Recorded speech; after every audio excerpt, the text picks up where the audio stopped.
మన ప్రభువును రక్షకుడైన యేసుక్రీస్తు సర్వశక్తి కలిగిన నామంలో మీ అందరికీ సర్వశుభాలు, దైవాశీస్సులు. ప్రభునందు ప్రియ సహోదరులరా, ఈ వీడియో చేయడానికి గల కారణము పలు కారణాలు ఉన్నప్పటికీ పదే పదే పదే పదే నేను బాధపడినటువంటి సంగతి ఏమిటంటే, బైబిల్ గ్రంథంలో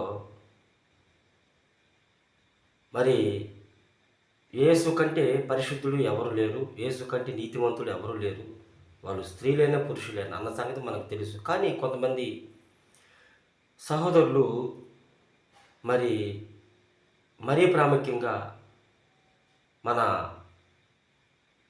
తోటి సహోదరులే క్యాథలిక్స్, ఆర్సిఎం సహోదరులు, నేను వారిని తప్పు పట్టలేదండి. వారు ఉన్న అభిప్రాయం అనేది బైబిల్కి విరుద్ధంగా ఉందని నేను ఆ విషయంలో కొంత కలత చెంది మరొక మారు నేను ఈ వీడియో ద్వారా మీ ముందుకు రావడానికి దేవుడు అవకాశం ఇచ్చాడు. అదేమిటంటే, బైబిల్ గ్రంథంలో నేను ముందు చెప్పినట్లుగా యేసు తప్పితే పరిశుద్ధుడు ఇంకెవ్వరూ లేరు. యేసయ్యే చెప్పాడు యోహాను సువార్తలో ఏమని, నాలో పాపం ఉన్నదని మీలో ఎవడైనా స్థాపించగలుగునా?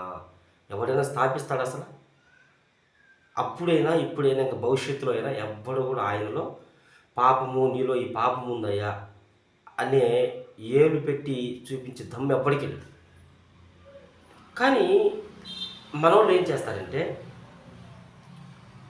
యేసు ప్రభువుకి తల్లి అయినటువంటి మరియ తల్లి కూడా నిత్య కన్యక. సరే, కన్యకి తీసి పక్కన పెడితే ఆమె పాపరహితురాలు. ఆమెను పాపం లేదని ఎన్నో పాటలు పాడారు. కొంతమంది సేవకులు చెప్పంగా నేను విన్నా, ఫాదర్స్ చెప్పంగా. ఆ మాట నన్ను చాలా ఇబ్బంది పెట్టింది.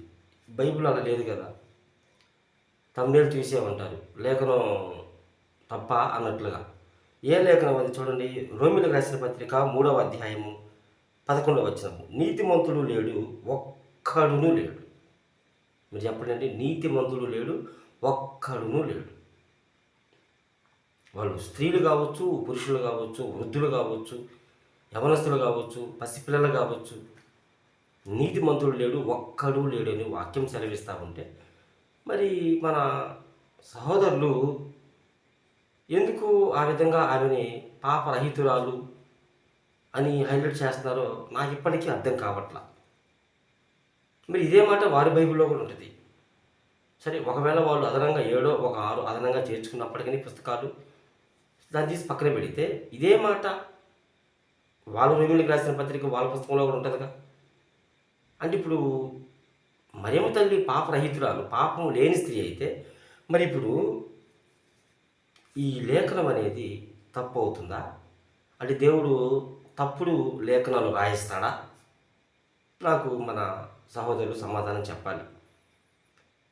చాలా బాధేస్తూ ఉంది నాకు ఈ విషయంలో. వాళ్ళు అట్లా పాటలు పడుతూ ఆమెని పాపరహితురాలు, అందుకని ఆమెని ఎంచుకున్నాడు అని వాళ్ళు, సరే, వాళ్ళ అభిప్రాయ ప్రకారంగా వాళ్ళు మాట్లాడుతున్నారు. అయితే నేను బైబిల్లో రిఫరెన్స్ చూపించమంటున్నా. యేసు ప్రభు అన్నాడు, నాలో పాపం ఉంది, ఎవరు స్థాపించమన్నాడు. మరి మరియమ్మ ఎక్కడైనా చెప్పిందా? ఆమె చెప్పలా. ఆమె గురించి అపోస్తులు చెప్పారా? చెప్పలా. యేసు ప్రభు చెప్పాడా, నా తల్లి అయిన మరియలో కూడా పాపం ఉందని మీరు ఎవరు స్థాపించును అనే మాట ఉందా? లేదు. అలాంటప్పుడు నా సహోదరులారా, మీరెలా ఆమెని పాపము లేని స్త్రీగా వర్ణిస్తారు? ఆలోచన చేసి ఏదైనా సమాధానం ఉంటే మరి నాకు చెప్పండి బైబిల్లో నుంచి. చెప్పలేరు అంటే మీరు ఆ మాటను వెనక్కి తీసుకోవాలి. ఆమె కూడా అందరిలాగే కొద్ది గొప్ప ఆమెలో కూడా పాపం ఉంది. ఆమెకు కూడా యేసు ప్రభు రక్తం అవసరమైంది. ఆమె కూడా అపోస్తులతో కలిసి మేడగది మీద కూర్చొని అభిషేకాన్ని పొందుకున్నట్లుగా మనం చూస్తాం అపోస్తుల కార్యంలో. సో ఇందుపూర్వకంగా నేను ఈ వీడియో ద్వారా మీ ముందుకు రావడం జరిగింది. మరి ఎవరైనా ఉంటే నాకు సమాధానం చెప్పాలి, నా ఆర్సిఎం సహోదరులు. చెప్పకపోతే మీరు ఇంకా ఆ మాట ఇప్పటి నుంచి వాడుకోకూడదు. ఆమెలో పాపం లేదన్న మాట రాకూడదు. సో దీన్ని బట్టి మీరు ఏం చెప్తారో నేను నెక్స్ట్ మరి మీరు కామెంట్ పూర్వకంగానే సెక్షన్ నాకు తెలియజేయచ్చు, ఇబ్బంది ఏం లేదు. సో మీ అందరికీ హృదయపూర్వక వందనాలు.